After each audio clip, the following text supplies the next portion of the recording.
Praise the lord. ప్రభు అయిన యేసుక్రీస్తు నామములో మీ అందరికీ వందనములు. ఈరోజు దేవుని వాక్యమును మనం ధ్యానం చేసుకుందాం. కీర్తనల గ్రంథము 126వ కీర్తన 5వ వచనం. కన్నీళ్లు విడిచిచూ విత్తువారు సంతోషగానముతో పంట కోయిద్దరు. ప్రియమైన దేవుని బిడ్డలారా, ఈరోజు దేవుడు మనకి ఒక చక్కని వాగ్దానమును అనుగ్రహిస్తూ ఉన్నారు. ఏమనంటే, ఎంతమంది అయితే కన్నీటితో విత్తుతూ ఉన్నారో వారందరూ సంతోషగానముతో పంట కోస్తారని చెప్పేసి. చూడండి, ఎంతమంది అయితే దుఃఖిస్తూ ఉన్నారో, ఎంతమంది అయితే వేదన చెందుతూ ఉన్నారో, ఎంతమంది అయితే రోదన చేస్తూ ఉన్నారో వారందరికీ దేవుడు ఈరోజు ఒక చక్కని వాగ్దానముతో కూడిన మాటను అనుగ్రహిస్తూ ఉన్నారు. ఏమిటి అని ఆలోచన చేస్తే, ఈరోజు నువ్వు ఏ విషయంలో కన్నీళ్ళు విడుస్తున్నావో, ఏ విషయంలో నువ్వు దుఃఖపడుతున్నావో, ఏ విషయంలో వేదన చెందుతూ ఉన్నావో, దేవుడు అంటూ ఉన్నారు, సంతోషగానముతో పంట కోస్తావు.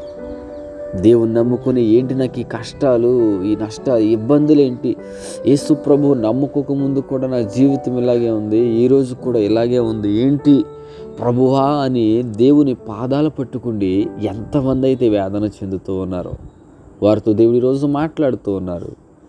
నీ కన్నీరు వ్యర్థము కాలేదు, నీ కన్నీరు నేను చూస్తూ ఉన్నాను, నీ కన్నీటిని నేను కవిలలో దాచి ఉంచాను. ఒకరోజు వస్తుంది, సంతోషగానముతో నువ్వు ఆయన స్తుతించే రోజు వస్తుందని చెప్పేసి దేవుడు మాట్లాడుతూ ఉన్నారు. ప్రియమైన దేవుని బిడ్డలారా, అయితే కొంతమంది గురించి మీకు చెప్పాలని ఆశపడుతూ ఉన్నాను.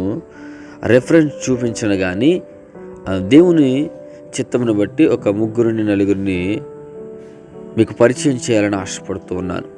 మొట్టమొదటిగా రాజైన హిజ్కియా తన యొక్క జీవితంలో అనారోగ్యముతో బాధపడుతూ ఇంకా మరణానికి సమీపంగా ఉన్న సమయంలో జరిగిన సంగతిని మీ దృష్టి ఉంచాలని ఆశపడుతూ ఉన్నాను. ఏమిటి అని ఆలోచన చేస్తే, ఆయన చనిపోవడానికి ఇక సిద్ధంగా ఉన్నాడు. మరణకరమైన రోగం వచ్చింది, చనిపోవడానికి సిద్ధంగా ఉన్నాడు. దైవజనుడిని దేవుడు పంపించారు. అబ్బాయి యెషయా, నువ్వు వెళ్ళి నా సేవకుడైన హిజ్కియాతో ఇలాగ చెప్పు. ఏమనంటే, నువ్వు చనిపోతున్నావు, నీ ఇల్లు చక్కబెట్టుకో అని చెప్పేసి పంపించారు. నిజంగా పాస్టర్ గారు కూడా వెళ్ళి చెప్పారనమాట. ఏమనంటే, అయ్యా రాజుగారు, మీరు చనిపోవడానికి సిద్ధంగా ఉన్నారు, ఎప్పుడు మీ మరణము సంభవిస్తుందో తెలియదు, కానీ అయితే కొద్ది క్షణాలు లేదా కొన్ని గంటలు, కొన్ని రోజులు కూడా కాదు, కొన్ని గంటలు మాత్రమే మీ ఆయుష్ అని చెప్పేసి వచ్చేస్తుంటే ఈయన ప్రార్థన చేస్తున్నాడు, కన్నీటితో ప్రార్థన చేస్తున్నాడు. ప్రభువా, నేను ఎంత నమ్మకంగా నీ సన్నిధిలో ఉన్నాను, ఎంత భక్తిగా నిన్ను గణపరిచాను అని చెప్పేసి ప్రార్థన చేస్తూ ఉండగా దేవుని వాక్కు మరలా దైవజనుడికి మరలా ప్రత్యక్షమయ్యి అంటూ ఉన్నాడు, నీ కన్నీటిని నేను చూస్తూ ఉన్నాను, నువ్వు నా సన్నిధిని ఏ విధంగా అయితే కన్నీరు కారుస్తున్నావో ఆ కన్నీటిని నేను చూశాను, కనుక నీకు మరలా 15 సంవత్సరముల ఆయుష్నిస్తున్నాను అని చెప్పి మరలా దైవజనుడిని తన దగ్గరికి పంపిస్తారు. అయితే ప్రియమైన దేవుని బిడ్డలారా, తన యొక్క రాజ్యాన్ని పరిపాలించడానికి ఒక కుమారుని కూడా ఈ 15 సంవత్సరాలు హిజ్కియా పొందుకున్నాడు.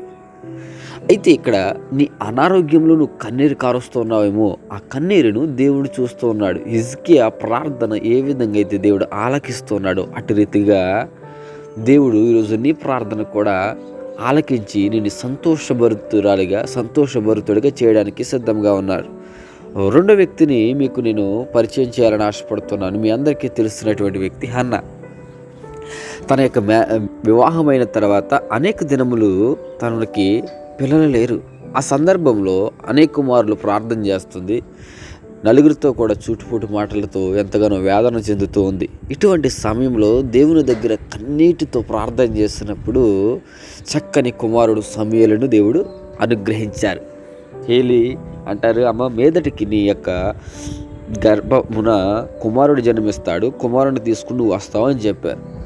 చూడండి, నాటి నుండి ఆవిడ దుఃఖముఖమురాలుగా ఉండడం మానేసి దేవుడు చెప్పినట్లుగా కుమారుని పొందుకుంది.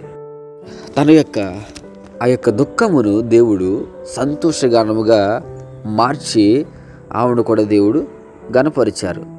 మూడో వ్యక్తిగా మనం చూసినట్లయితే హాగరు ఆదికాండంలో మనకు కనబడుతూ ఉంటుంది. హాగరు తన యొక్క కుమారుడు, అలాగే తను అరణ్యంలో అబ్రహాము పంపించేసిన తర్వాత మంచినీళ్ళు కూడా లేనటువంటి సమయంలో ఈ పిల్లవాడి చావు నేను చూడలేనని దూరంగా ఆ పిల్లవాడిని పెట్టి ఎదురుగుండగా ఉంచి ఏడుస్తున్నప్పుడు దేవుడు దేవదూతను పంపించి వారికి మంచినీళ్ళను అనుగ్రహిస్తారు. అంత మాత్రమే కాకుండా దేవుడు ఆ బిడ్డను గొప్ప చేస్తానని వాగ్దానం కూడా చేస్తారు. ప్రియమైన దేవుని బిడ్డలారా, దేవుడు తన వాక్కును పంపించి వారికి సంతోషమును కలిగించారు.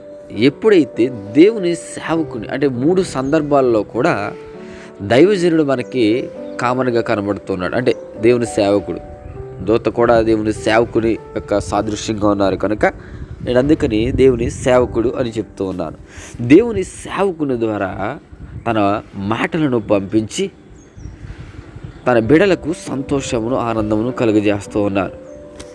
దేవుడు మాటను ఎంతమంది అయితే సేవకుల ద్వారా వినడానికి ఆశపడుతూ ఉన్నారో, ఎవరైతే దేవుని వాక్కును స్వీకరించి దాన్ని చూచా తప్పకుండా పాటిస్తూ ఉన్నారో వారందరి కన్నిటిని దేవుడు ఈరోజు సంతోషంగా మార్చునుగాక.